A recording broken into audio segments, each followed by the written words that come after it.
les parcours, j'ai appris ça de manière sur le tas.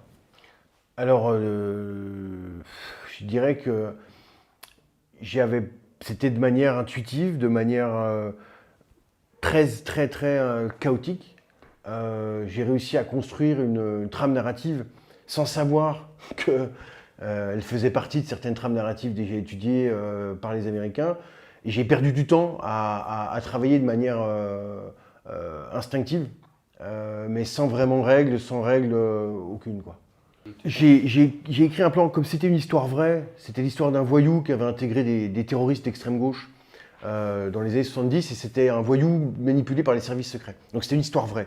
C'était un type qui avait réellement existé, avec des gens des services secrets qui ont réellement existé, et c'était la gauche prolétarienne, donc des gens qui voulaient radicalement faire des attentats. Donc il y avait déjà ce schéma réaliste qui était là. Il y avait déjà une trame réaliste, il y avait certaines choses que je devais respecter. Après, sur la trame narrative, je me suis basé beaucoup sur l'émotion.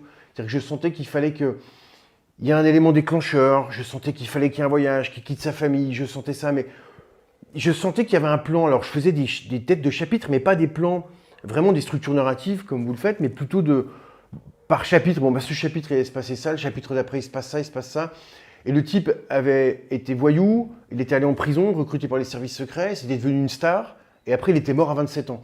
Donc en fait, les schémas narratifs du voyage du héros étaient déjà intégrés dans sa vie. C'est pour ça que sa vie m'avait intéressé, d'ailleurs, c'est sûrement pour ça.